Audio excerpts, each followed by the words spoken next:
Join me today as we speak with Paul Bogard and the author of The End of Night, as we search for natural darkness in the age of artificial light.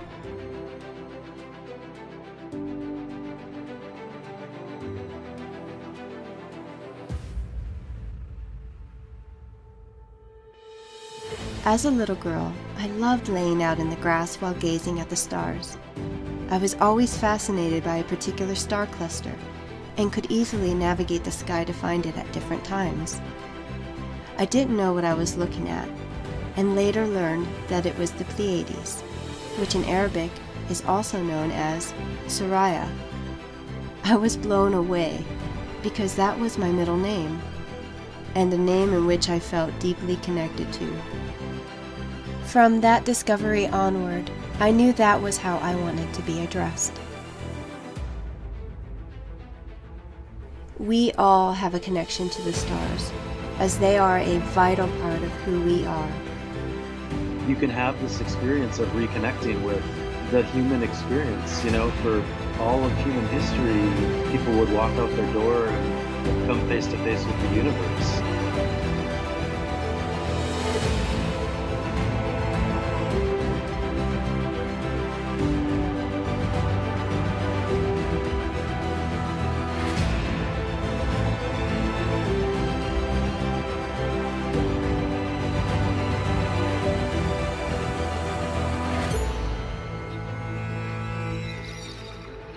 Welcome. My name is Suraya, and you are listening to Wild Roots.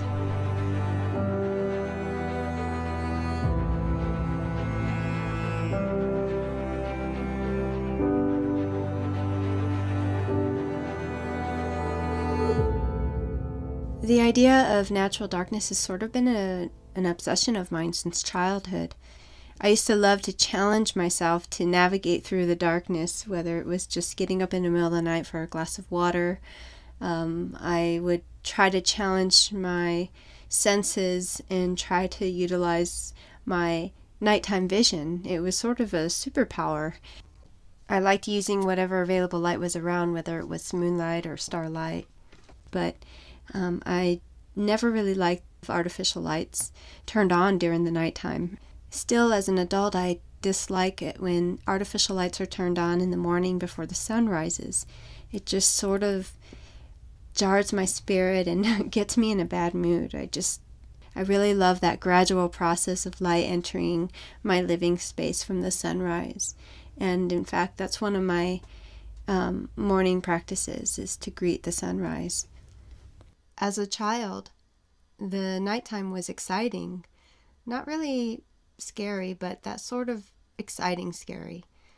When I was in middle school, I went to a planetarium, and they talked about the solutions to light pollution and overuse of light, and I thought, well, that's simple enough. For sure, these are going to be implemented. And fast forward 20 years or so, and still it's an issue, and it's growing ever worse. And I remember being laughed at when I would bring it up to the adults. The people I spoke to just thought, that's a silly problem. It's not really a big issue. It's still so surprising to me how little has been done about light pollution and how little it's talked about, written about, which is why I was so excited to read your book and see that somebody was talking about this.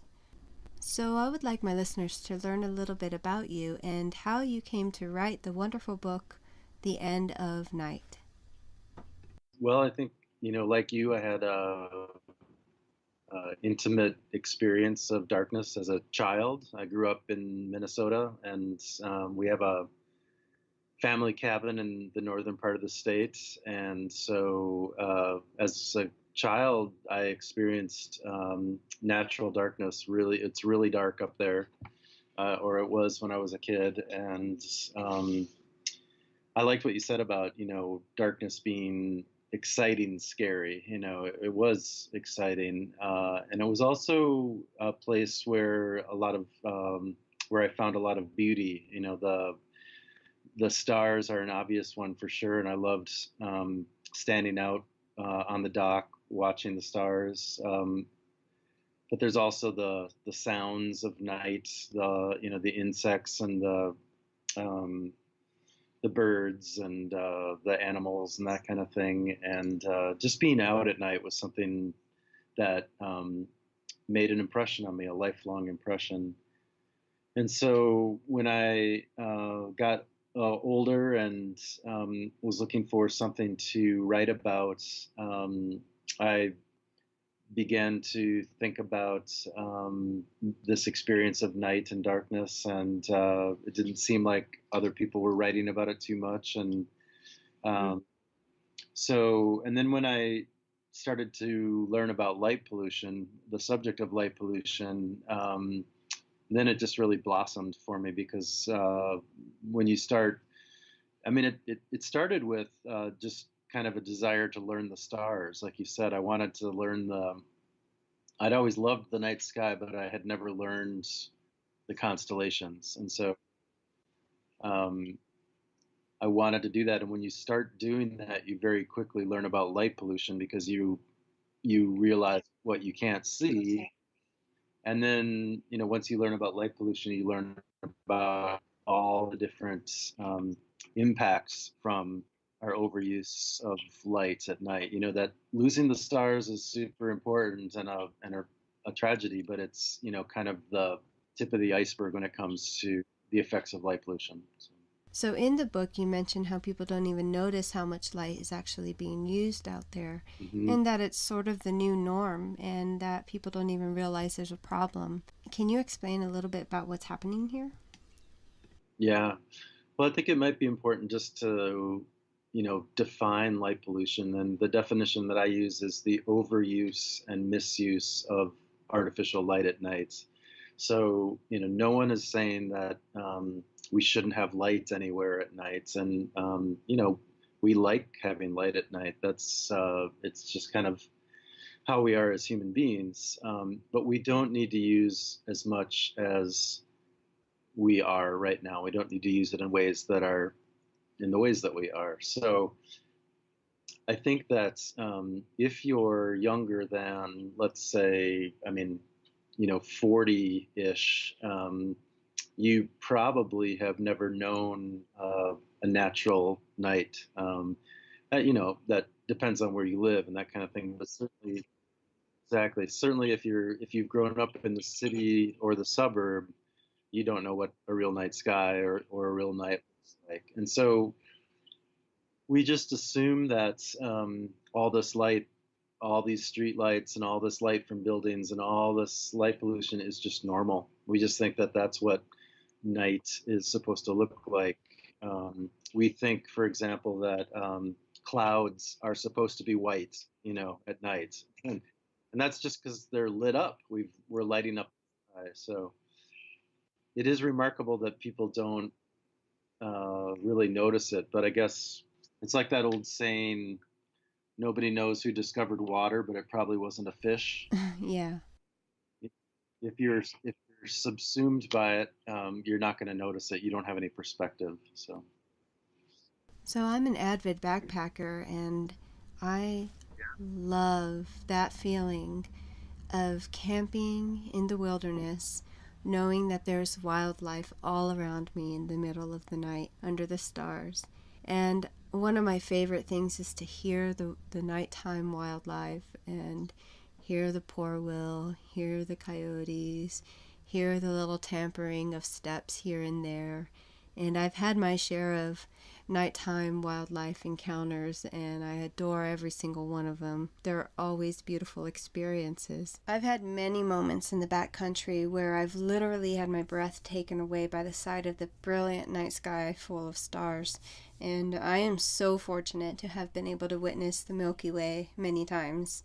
The first time I actually experienced the Milky Way in that most incredible way was while I was conducting my undergraduate field research in the middle of the Chihuahuan Desert between the Mexican border and south of Van Horn, Texas. My colleagues and I at the time would sit outside under the stars while listening to the nighttime wildlife. I know I could never live in a big city again. I'm quite content living on the outskirts of a small city of only around 10,000 people. I'm perfectly, perfectly content here. Recently, I was hiking in Taos, New Mexico, and I met this woman who was in her 60s, and she had mentioned to me that she had never seen such dark skies or such brilliant stars in her lifetime while she was there visiting in Taos. And I was just blown away. I couldn't believe how someone of that age could not have experienced that in their lifetime. So there's even older generations that have been deprived of this amazing cosmic experience. Yeah. Maybe they've grown up in the city their whole lives and just never really left and never really paid attention. But so it even goes back a few more generations than we think. I think that's pretty incredible. But you also mention in the book the types of light pollution. And there's one in particular that really gets to me. It's light trespass. Could you tell us what light trespass is? Yeah, light trespass is a concept that essentially it's a phrase that we use to describe the light that goes from one property onto another. So it's if your neighbor's backyard light is shining into your bedroom or your kitchen or your living room, or if there's a building somewhere that has super bright lights, or a parking lot that's shining into your onto your property, into your house. And I think it's really interesting in the US, where we're so obsessed with property rights that, at nights we don't pay attention to light trespassing onto our property. And in fact, we say to people, well, if you don't like it, just, buy shades. Like, it's your responsibility to block the light out, rather than it being the responsibility of the person who owns the lights to make sure that their lights don't shine onto your property. So, as I mentioned before, I grew up in the Midwest, but lived for some years in El Paso, Texas. And the neighborhood in which I lived in El Paso was actually a fairly quiet and dark neighborhood tucked into a dead end road into the mountains, into a small canyon. And this canyon was adjacent to a designated nature preserve park. And since I've left, they've erected new streetlights within the road. The dead end road never used to have streetlights, and I loved that, because when I would return home during the nighttime, I'd often see coyote or foxes scamper back into the canyon or reserve. And since they've erected these lights, the ecology of the area has just changed so dramatically. And also, the adjacent road that leads into the canyon, which is alongside this nature reserve, the city has built bike paths along it and erected these massive street lights that are like stadium lights, and they shine directly over the nature reserve. And a nature preserve, by definition, is a protected area for native flora and fauna, which is supposedly protected for conservation. But you can no longer call it a nature reserve when it's flooded out by these massive artificial lights. So it's pretty hard to think about returning to that canyon and see how dramatically the ecology has changed. And of course, the city would justify erecting these massive lights for safety reasons, which you also cover in your book. This marketing scheme for excess lighting to keep us safe. It's a false sense of security, and in fact, in many cases, this overlighting actually impedes our safety. Yeah, it's a super important topic, because anytime you start talking about controlling light pollution or cutting it or solving the problem, people say, yeah, but don't we need all this light for safety and security, And so it's important to say, again, that no one's saying we can't have any lights, or that, we just want it to be dark everywhere. But we can use our lights thoughtfully and responsibly. So I guess I would say, we were just talking about the nature preserve, and people, that's a result of overlighting. Flooding a nature preserve is the result of overlighting, because we're afraid of the dark, and we think that because some light can help us be safer and more secure, that ever more light will help us be ever more safe and secure. And life just doesn't work that way. The most violent places in any city are often very brightly lit. And if you're walking alone in a very brightly lit place, you're not necessarily safe. It's just that I guess what I like to say about this is that often we reduce the issue of light and dark and safety and danger to a simple equation of darkness is dangerous and light is safe. And it's just such a more complex issue than that, that sometimes the safest place to be is in the darkness, and sometimes lighting things more makes it more dangerous, frankly. So, Mm-hmm. yeah. I actually feel safer in natural darkness. I tend to experience a bit of anxiety when I'm in the presence of a lot of artificial lighting. It sort of is a lot like the feeling I get when a lamp is turned on before the sun rises in the morning. It just sort of rubs me the wrong way. So why is it that people have developed sort of this irrational fear of the dark? This very natural part of our 24-hour day, the nighttime. Where did this whole light is good, dark is bad thing come from? Well, it comes from way back. I mean, there's you could look at the Bible. There's sort of Christian imagery of light and darkness, but I think it's probably something that's existed in certain human cultures for a long, long time. I hesitate a little bit because I know a lot of traditional cultures really didn't identify darkness with bad and light with good the way that Western cultures often do. So it's good to be good to be careful about that. But it does go way back, and then it's just been reinforced by popular culture. So that scary movies take place in the dark. Even though most people are attacked in the brightly lit inside of their house or inside a building or that kind of thing. It's always out in the darkness kind of thing. And um, yeah, I think it's reinforced, and it's easy to scare people by hiding stuff in the darkness, and then the darkness becomes seen as evil or bad of Yeah. itself. But Yeah, people are terrified. They just lack this very natural exposure to the outdoors in the Mhm, nighttime. I mean, it's mhm, it's a beautiful thing. And as a biologist, you clearly understand how important the darkness is. mhm, But trying to explain to people how important natural darkness is almost as hard as trying to explain how important mhm. biodiversity is. People are just used to their lighting and are not really willing to give it up. You also mention in your book this nighttime silence, and I've definitely experienced that. Yeah, there's definitely a nighttime stillness and silence, which is very beautiful in and of itself.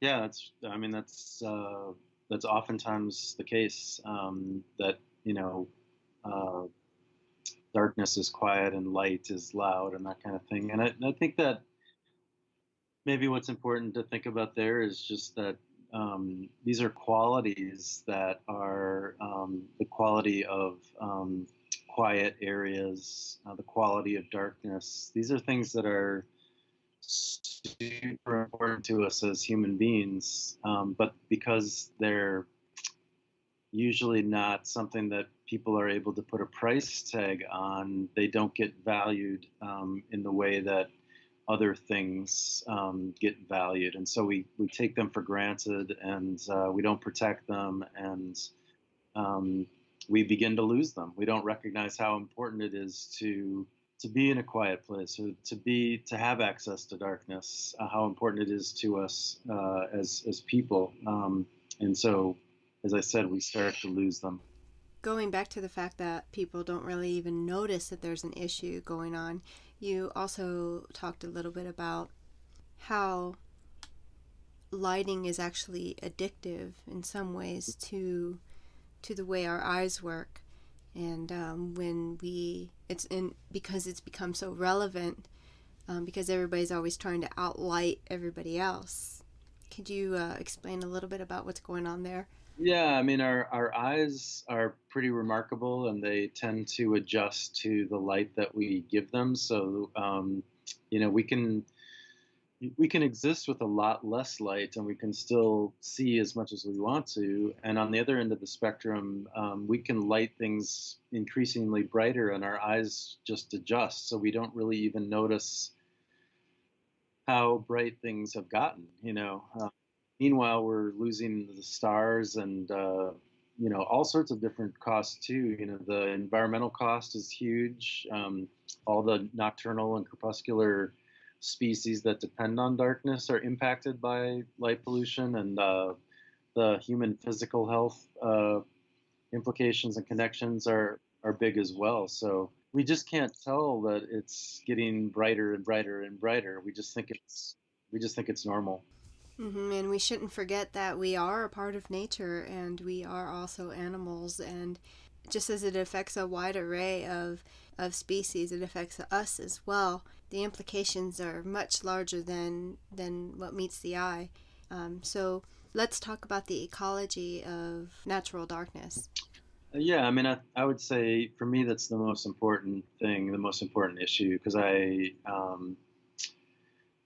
like I said, there's just so many species that have, well, life on Earth evolved with bright days and dark nights, Excellent and we point. need both. And so when we start to flood habitats, entire ecosystems with artificial light at night, we're disrupting the natural pattern that species up and down the food chain throughout the ecosystem have evolved with. And we are barely understanding the impacts of that disruption. I mean, we know some impacts, like the impacts to sea turtles and the impacts to birds, some migratory birds, and that kind of thing. But we just don't even know what we're doing because of all this light. And the thing that's such a bummer about it is that so much of it is unnecessary. There's just no reason for us to be flooding natural habitat with artificial light. And the entire Earth is naturally our habitat. Yeah. And you can certainly be assured that places where natural darkness is allowed to exist, that the ecology of the area is likely to be pretty healthy. So, as I said before, it's just very frustrating because it feels like, or it seems like, not too many people are talking about this. In your opinion, is the issue of light pollution being addressed?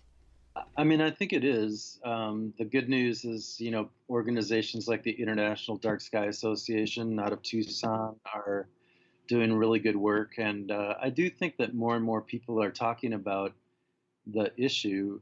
But the problem is that every place is getting brighter and no place is getting darker. And the move from electric lighting to electronic lighting to LEDs is compounding a lot of the problems that we've seen in the past. So, um, it's a double-edged thing where we're learning more about it and more people are talking about it, but the problem continues to grow. In regards to legislation asking for correct lighting, the real issue is not so much using the correct lighting, but using less lighting overall. I mean, as you said, there's a lot of waste and misuse of lighting. Sure. I mean, legislation is important. There are cities like Flagstaff and Tucson that have, pretty effective lighting ordinances, for example, where they describe the kind of lighting that can be used, and people just they use that kind of lighting. They just, it's not a big deal. The problem is when you try to change the way things have been for a long time and everybody is used to it. A lot of people complain because they just don't like change. But it's like a doctor saying to somebody who's super unhealthy, it's like you need to change, and people are like, you need to change or you're going to get sick or you're going to die. And people are like, but I don't want to change. Um, there's no reason that we need to be sending light up into the sky. It's stupid. It's dumb. And yet we keep doing it. So, So it yeah. might be pretty obvious, but I like to ask my guests if they can share a story or a special connection or experience that they have made in nature, whether as a child or recent, to sort of keep a line with wild roots, to connect people with their wild origins. And gazing up at the stars seems to be a really beautiful way to do that. Yeah, I mean, I think that's a really nice way to describe the experience of being out under a starry sky. When you can get to a place where you can see the Milky Way, for example, I should step back and say, one of the most startling things I found doing the book was the estimate that 8 of 10 kids born in the U.S. today will never live where they can see the Milky Way. So it's kids are growing up and people are living in places where they don't have this experience. But if you can get yourself to a place where you can see the Milky Way, for example, which isn't even the darkest places, but it's a pretty neat thing. You can have this experience of reconnecting with the human experience.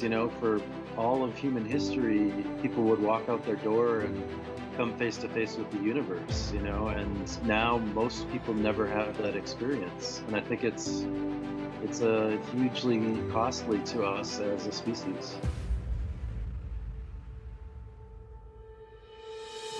During this interview, I was brought back to so many of my nighttime memories as a child. I was brought back to those late night adventures and magical nights where fireflies danced all around me, and to the first time I peered into the universe through a telescope to see Saturn. I still remember how that made me feel. My heart nearly stopped, and my eyes swelled with tears at that amazing sight. And it gave my spirit an awareness of how truly awesome our universe was. I am fortunate enough to be able to witness the nighttime sky in its full brilliance where I currently live. But I know for many, this isn't always possible, and that sometimes it takes a great deal of travel to be able to find the darkest places. But I challenge you to try to find the darkest skies near you, and make it your quest to peer into the universe and to find your connection to the stars, just as our ancestors have.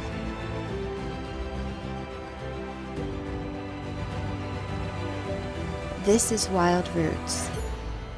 Thanks for listening.